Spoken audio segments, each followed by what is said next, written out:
A continuación, intervención por parte de Jared Diamond, profesor de Geografía de la Universidad de California, fisiólogo, biólogo evolutivo, ecólogo y biogeógrafo, ganador de Premio Pulitzer por Armas, Gérmenes y Acero.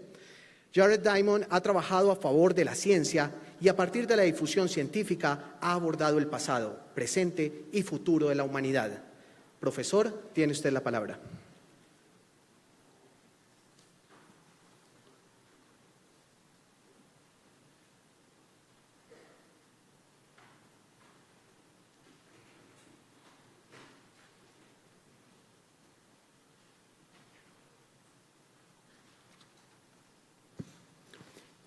It's a great pleasure for me to be visiting Colombia for the first time. Colombia por primera vez. For me, as a bird, Para mí, como observador de aves, Colombia es célebre como paraíso de observadores de aves.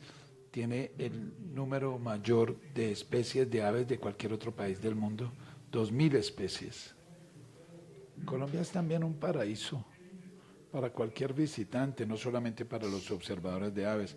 Colombia contiene en un solo país todos los hábitats, desde glaciares hasta montañas, hasta selvas lluviosas, bosques lluviosos. Y para llegar al mar, en otros países hay que ir desde el Ecuador al Polo Norte, pero en Colombia no hay que salir del país para ver todos estos hábitats. La única desventaja de visitar a Colombia para nosotros los turistas extranjeros es que después de visitar a su país, el resto del mundo nos va a parecer aburrido en comparación. Soy un historiador comparativo y cuando hablo del tema de historia comparativa es importante para la mayoría de los países, pero actualmente estoy estudiando y comparando y esto les será de mucho interés a ustedes en Colombia. Muchos países experimentan guerras civiles o revoluciones en las que mueren muchas personas a manos de sus propios compatriotas, bien sea los rebeldes matan a los soldados y a la policía del gobierno, o bien los rebeldes y la policía y el ejército matan a los rebeldes, o de lo contrario, son personas que no son del gobierno, que sí son. Muchas personas emprenden guerras contra otros países en las que los soldados de un país matan a soldados y civiles de otro país.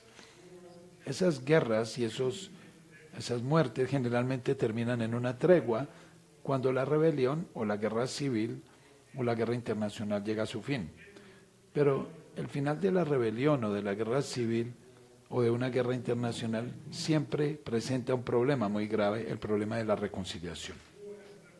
La guerra ha dejado una cantidad de personas con amigos y parientes que han sido asesinados por el otro bando o por el otro país en una guerra internacional. Esos amigos y parientes mueren de formas terribles, a veces han sido objeto de torturas, pero cuando se restaura la paz, los antiguos enemigos tienen que reconciliarse. De lo contrario, el país no puede gobernarse a sí mismo tras una guerra civil, o bien el país no puede disfrutar de buenas relaciones con los países vecinos con los que acaba de concluir una guerra. ¿Cómo es posible la reconciliación después de que ocurren esas cosas terribles que mucha gente no puede olvidar? El mismo problema se presenta también para todos nosotros como individuos. Ocasionalmente las personas se hacen cosas malas. Los esposos y las esposas se hacen cosas malas. Los padres, las madres y los hijos, las hijas, los amigos, los socios comerciales. ¿Cómo nos reconciliamos como individuos de manera que podamos reanudar nuestras relaciones anteriores después de que han ocurrido cosas tan terribles? Todos ustedes saben en sus vidas personales que la reconciliación es algo difícil, pero algo necesario. Es lo mismo, pedir disculpas es difícil, perdonar es difícil, es aún más difícil perdonar, pero lo más difícil de todo es no perdonar, no pedir disculpas, porque es así como uno permanece con esos sentimientos que lo atormentan y las relaciones nocivas que envenenan el resto de las vidas de las personas. Yo no puedo hablar de reconciliación en Colombia, puesto que esta es mi primera visita, pero en vez de ello sí puedo decirles contarles sobre la reconciliación o la falta de reconciliación en 6 países que sí conozco bien. Los primeros 2 de esos países participaron en guerras internacionales y encararon el problema de la reconciliación con los países vecinos. Los otros 4 países experimentan guerras civiles o asesinatos masivos y encaran el problema de reconciliación entre sus propios ciudadanos. Los 2 ejemplos internacionales son Alemania y el Japón, cada uno de los cuales mató a 20 millones de ciudadanos de otros países de formas terribles durante la Segunda Guerra Mundial. Alemania y el Japón adoptaron métodos distintos, opuestos para la reconciliación después de la Guerra Mundial. Durante la década de 1960, los alemanes comenzaron a aceptar que millones de alemanes habían cometido atrocidades en la era nazi contra ciudadanos de países vecinos, pero especialmente contra los ciudadanos de Polonia y Rusia. Los rusos y los polacos odiaban y temían a los alemanes. Polonia y Rusia no tenían siquiera relaciones diplomáticas con Alemania Occidental. El punto de la reconciliación fue la visita del canciller alemán Willy Brandt a Varsovia, la capital de Polonia, en diciembre de 1970. En la agenda de Brandt se encontraba una visita al gueto de Varsovia, donde civiles judíos se habían rebelado contra la ocupación alemana en 1943 y, por supuesto, eventualmente la mayoría de ellos terminaron muertos. Willy Brandt no había preparado un discurso para esa ocasión, pero estaba tan conmovido por esa escena de la resistencia civil valiente, pero inocua, que se paró delante de ese público polaco, se puso de rodillas, aceptó los crímenes de guerra de Alemania y pidió a los polacos que lo perdonaran. Resultó obvio para todos los polacos que las disculpas de Brandt eran sinceras, francas, muy reales y que eran creíbles y que ya Alemania no estaba dirigida por nazis malvados. Fue una disculpa formal.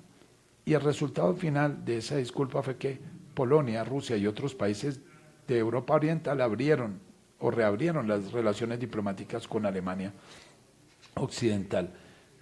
Ahora, esto le resultó a Alemania en una ventaja que fue la reconciliación. Y luego, cuando la Unión Soviética y Alemania Oriental colapsaron en 1971, todos se unieron y permitieron que volvieran y se reunieran los alemanes del Occidente y del Oriente, porque ya no se les veía como peligrosos. De lo contrario, nunca hubieran permitido la reunificación de Alemania si Brandt no hubiera presentado sus disculpas, y por eso las disculpas de Brandt y los pasos hacia la reconciliación convencieron a esos otros países de que los alemanes eran sinceros en su dolor por sus delitos anteriores. Mi ejemplo internacional opuesto es el Japón, que durante la Segunda Guerra Mundial también mató o esclavizó a millones de personas de otros países, especialmente chinos y coreanos.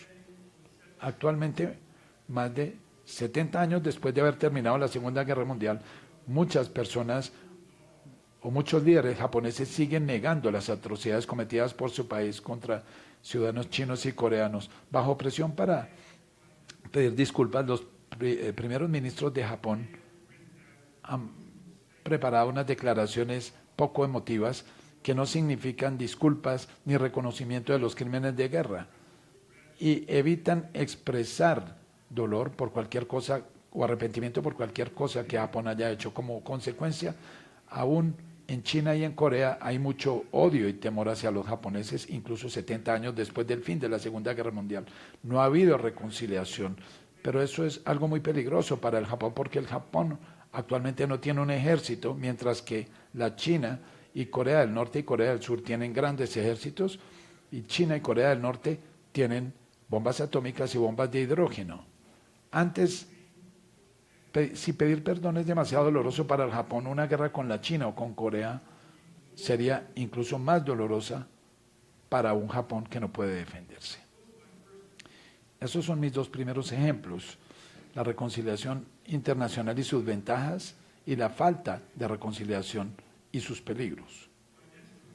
Mis siguientes 2 ejemplos son 2 países Chile e Indonesia, que también ilustran métodos opuestos hacia la reconciliación, pero en este caso los asesinatos en masa fueron contra los civiles de las izquierdas por las derechas de sus países. En 1973 el ejército de Chile derrocó al gobierno izquierdista democrático, exilió a más de cientos de miles de chilenos y exterminó a cientos de izquierdistas que habían permanecido en Chile. Las torturas que llevó a cabo el ejército Chile se encontraron entre las más sádicas de la historia del mundo moderno y eclipsan cualquier cosa que hayan hecho los nazis. Finalmente, la dictadura militar de Chile perdió el apoyo, de manera que en 1990 el gobierno democrático regresó a Chile. Es posible que eso fuera de esperarse, que después de las cosas terribles que ocurrieron durante la dictadura militar y una vez que los gobiernos izquierdistas regresaron al poder, que se hubieran vengado del gobierno, pero de hecho no hubo una venganza masiva contra la derecha chilena y en vez de ello la izquierda y la derecha se pusieron de acuerdo en alternar la presidencia durante varios periodos. Algunos asesinos militares fueron a prisión, no tantos como la izquierda hubiera querido, pero más de los que hubiera querido la derecha. Ni un solo asesino militar en Chile fue ejecutado. Cuando el presidente izquierdista de Chile le preguntaron por qué no había castigado a los líderes militares de manera más severa, respondió: queremos construir una patria para todos los chilenos. Recuerden esa frase, queremos construir una patria para todos los chilenos. La patria de todos los chilenos significaba una patria para la derecha, para los asesinos y torturadores de la derecha, pero también una patria para los parientes y amigos de las víctimas de la izquierda. El presidente democrático chileno, que vino después de la dictadura, Patricio Aylwin, dio un discurso en televisión en el que prácticamente lloró, a medida que pedía a los chilenos que perdonaran lo que su propio gobierno les había hecho. Esa fue una verdadera disculpa, igual a la de Willy Brandt. Hoy, la ventaja para Chile, el pago de esa disculpa y de esa reconciliación, es que Chile es uno de los países más ricos de América Latina. Chile vive en paz y no hay riesgo actualmente de otra rebelión de la izquierda en Chile, ni de otra dictadura de la derecha. Mi siguiente ejemplo, un ejemplo opuesto, es el de Indonesia. En Indonesia, tal como ocurrió en Chile, la dictadura militar derechista en 1965 exterminó a la izquierda indonesia, matando casi a la mitad de los indonesios. Esa dictadura militar fue sustituida por un gobierno militar en Indonesia en 1999. Pero el resultado en Indonesia ha sido lo contrario al resultado de Chile. En Indonesia no ha habido reconciliación, ni siquiera un asesino militar indonesio ha ido a juicio, no ha habido ninguna disculpa del gobierno por los asesinatos, ni siquiera ha habido un reconocimiento de esos asesinatos, ha habido muy poco debate público relacionado con los asesinatos y el ejército indonesio sigue siendo muy poderoso, si bien ahora tienen un gobierno electo democrático. Por la falta de reconciliación, el ejército indonesio llegó a la conclusión de que la forma de ocuparse de los desacuerdos y de la disensión es matar a las personas, y esa falta de reconciliación le ha costado muy caro a Indonesia. Antes, colonia portuguesa de East Timor, en la mitad de Indonesia, no se unió a esos esfuerzos, sino que se independizó como país y controla una plataforma marítima rica en petróleo que antes había pertenecido a Indonesia. Otro costo para Indonesia de la falta de reconciliación es que la Nueva Guinea de Indonesia ha llevado a cabo una guerra permanente de guerrillas durante los últimos 37 años que aún continúa y que el ejército de Indonesia no ha podido terminar. Por tanto, esos son los resultados de que no haya reconciliación en Indonesia. Los últimos dos países lograron la reconciliación después de guerras civiles con una cantidad de muertos enormes, pero encontraron distintas formas de lograr esa reconciliación. El país europeo de Finlandia, el país que queda al este de Suecia, tuvieron una guerra civil de la que casi nadie ha oído hablar. pero tuvieron uno de los índices más altos de asesinatos si se piensa en la proporción de personas del país que murieron diariamente hasta que llegó la guerra de Ruanda en 1974. En la guerra de Finlandia, la derecha derrotó a la izquierda, puso a los prisioneros en campos de concentración y después los mató. Eso suena como una receta para que nunca más haya reconciliación, pero de hecho la izquierda de Finlandia rápidamente recuperó sus derechos políticos y 6 años después del final de esos errores y de los campos de concentración, un político de la izquierda pasó a ser primer ministro de Finlandia y el pago llegó en 1989 cuando la Rusia comunista invadió a Finlandia y los comunistas finlandeses que habían esperado el apoyo de los rusos se aliaron con el gobierno de la derecha para resistir y luchar contra la invasión rusa. Ese fue el resultado de la reconciliación, que la izquierda finlandesa se unió con la derecha finlandesa para luchar contra los rusos. ¿Por qué logró Finlandia una reconciliación tan completa tan rápidamente después de una guerra civil llena de asesinatos? Parte de la razón es que Finlandia, los fineses ya comparten una identidad nacional muy fuerte como consecuencia de ser el único pueblo del mundo que habla ese idioma tan distinto y como consecuencia comparten una poesía épica que todo finlandés puede recitar. La otra parte de la razón por la reconciliación de Finlandia fue la política del gobierno.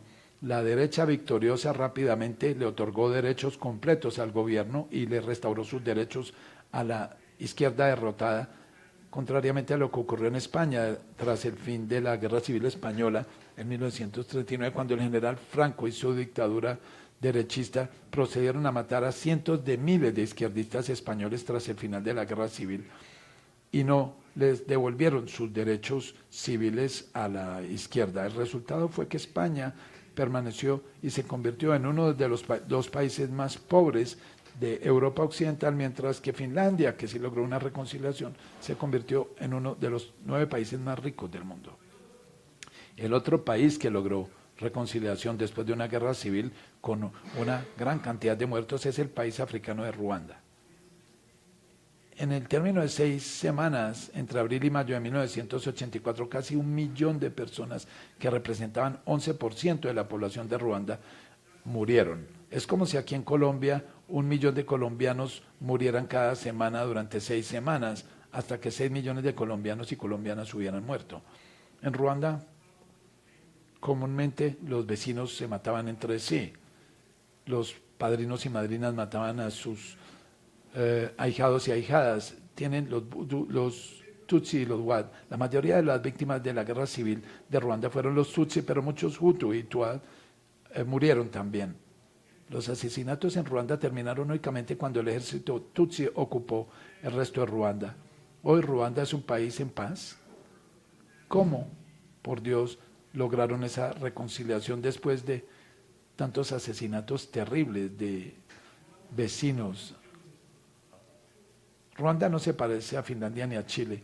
Finlandia y Chile tienen una larga historia de identidad nacional que les dio la base y el fundamento para la reconciliación, pero Ruanda, por el contrario, era una colonia belga que había logrado su independencia apenas en 1962, pero el nuevo gobierno de Ruanda ha trabajado muy duro para fabricar una nueva identidad nacional para Ruanda. Todos los habitantes de Ruanda se ven, ya ni siquiera usan la palabra Hutu, Tutsi y Twa. Es como el presidente de Chile que les dijera a los chiles que construyeran una patria para todos los chilenos, excepto que los chilenos han luchado como chilenos durante mucho tiempo, mientras que la gente de Ruanda nunca antes se había autodenominado habitantes de Ruanda hasta que el gobierno lanzó ese esfuerzo para enseñarles que todos eran ciudadanos de Ruanda.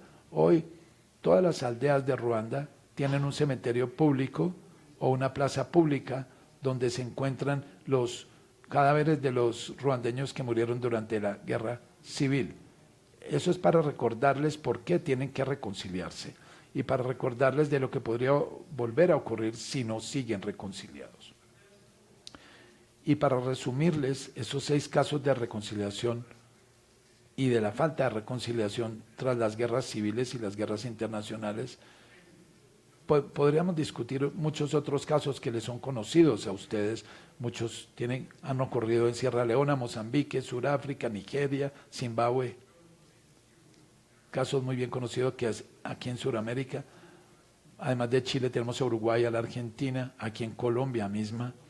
Un caso muy conocido en Oriente Medio es la reconciliación parcial entre Israel y Egipto, entre las sociedades tribales de la isla de Guinea, donde hice mucho trabajo de campo en los últimos 54 años.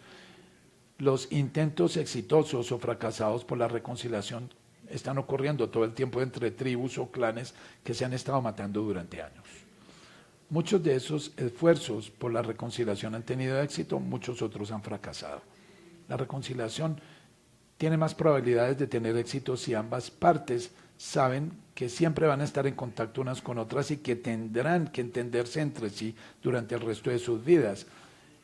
Es más probable que así se promueva la reconciliación que si se sabe que uno no va a volver a ver a la otra persona nunca. Por ejemplo, si uno está involucrado en un accidente de tránsito con el conductor, una persona a la que uno nunca ha visto, si nunca lo va a volver a ver, pues tiene menos razones para reconciliarse. Pero cuando uno sabe que va a tener que entenderse con la otra persona para siempre, pues no siempre eso es suficiente para garantizar la reconciliación. No fue suficiente en Indonesia después de los asesinatos de 1965, ni ha funcionado en el Japón en sus tratos con la China y con Corea después de la Segunda Guerra Mundial. ¿Qué es lo que podemos aprender de esos resultados tan diferentes de los intentos de reconciliación que pudieran resultar de utilidad para ustedes en Colombia hoy? Ya mencioné 2 o 3 asuntos. Lo primero es aceptar, reconocer. Lo segundo son las reuniones cara a cara entre los culpables y las víctimas. Primero hablemos del reconocimiento. Reconocer significa reconocer que uno verdaderamente hizo cosas malas, que le ocurrieron cosas malas a otras personas, y reconocer los sentimientos de las víctimas. En reconocimiento de lo que ha ocurrido, siempre que exista silencio o negación, no puede haber ni siquiera un primer paso hacia la reconciliación. Ese ha sido el problema en Indonesia después de los asesinatos de 1965 y sigue siendo el mismo problema en el Japón tras la Segunda Guerra Mundial. Ayuda a la reconciliación que no solamente haya reconocimiento, sino también unas disculpas. Las disculpas son comunes o al menos se esperan en las reconciliaciones personales, por ejemplo, entre esposos y esposas, o entre padres e hijos, o entre amigos, o entre socios comerciales. Pero las disculpas son raras entre los gobiernos o entre los grupos que han luchado entre sí durante una guerra civil. El mejor ejemplo moderno de disculpas de líderes de gobiernos son la disculpa del canciller alemán Willy Brandt cuando visitó a Polonia en 1970, las disculpas del presidente de Chile, Patricio Aylwin, después de 1990.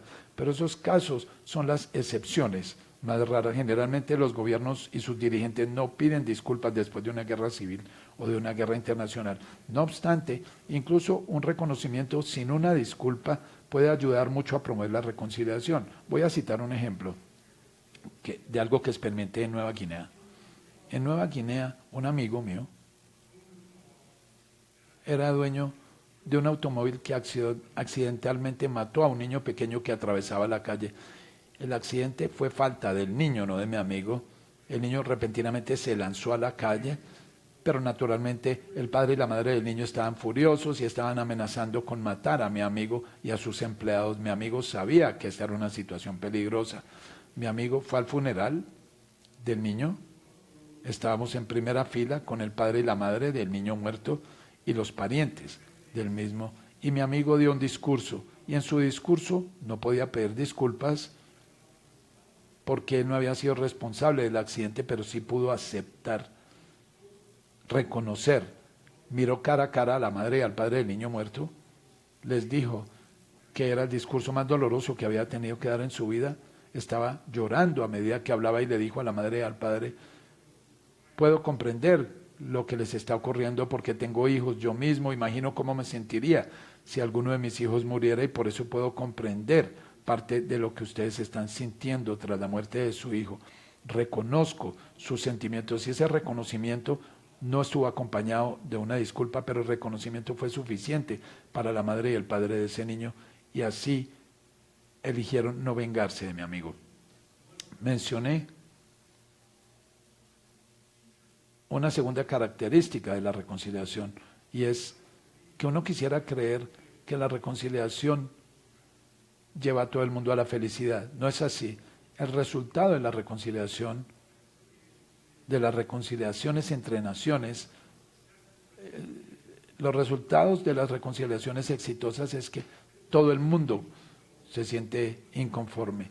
Si alguien se siente feliz, uno sabe que es una reconciliación fracasada, porque hay otras personas, las víctimas, que quedan insatisfechas. En Indonesia, el ejército quedó satisfecho con el resultado porque la izquierda estaba insatisfecha con el resultado. En Chile, tanto la derecha como la izquierda quedaron insatisfechas con el resultado de la reconciliación.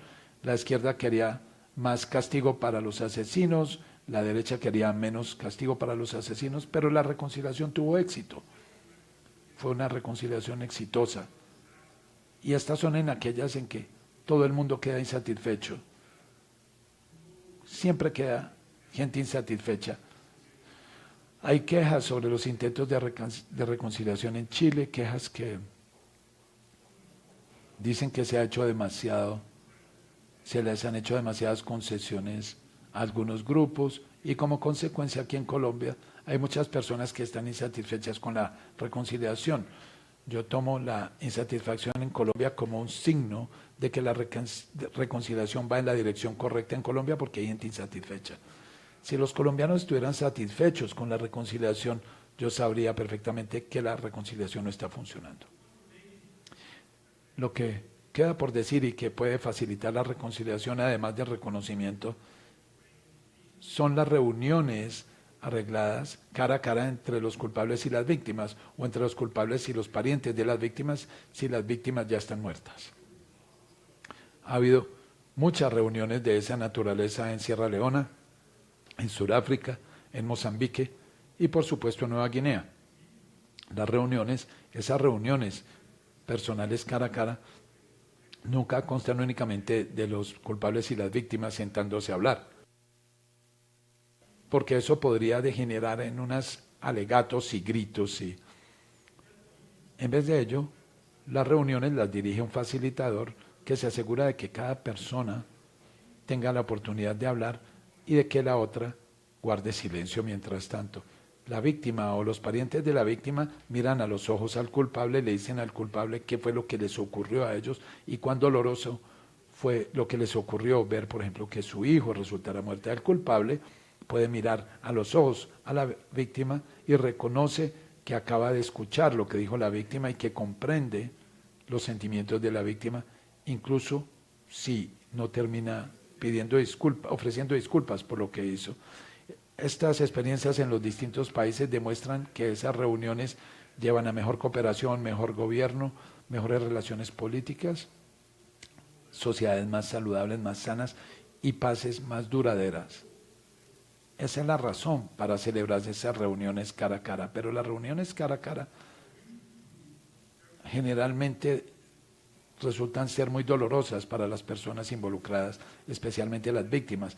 Las víctimas no salen mejor de las reuniones, muchas veces se sienten peor, los síntomas de depresión y de ansiedad empeoran y el síndrome de estrés postraumático suele aumentar. Naturalmente eso sería de esperarse después de que una víctima ha sido traumatizada, reacciona tratando de reprimir los recuerdos de lo que ocurrió porque fueron tan dolorosos. Cuando la víctima vuelve a revivir la experiencia, cuando recuerda y cuando ve cara a cara al culpable, por supuesto que la víctima se va a sentir traumatizada de nuevo.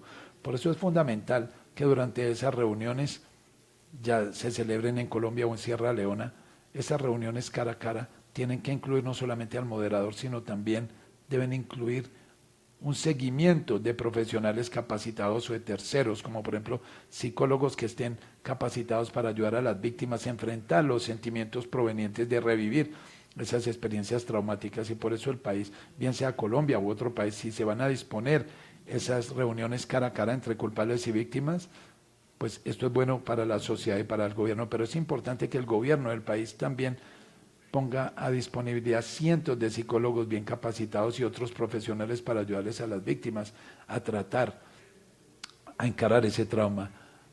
Hubo un descubrimiento reciente del ejército de Estados Unidos en la Segunda Guerra Mundial. Descubrieron que era importante tener a mano a psicólogos que pudieran hablar con los soldados estadounidenses que habían resultado traumatizados en el campo de batalla, bien sea por las cosas terribles que habían hecho o que habían soportado.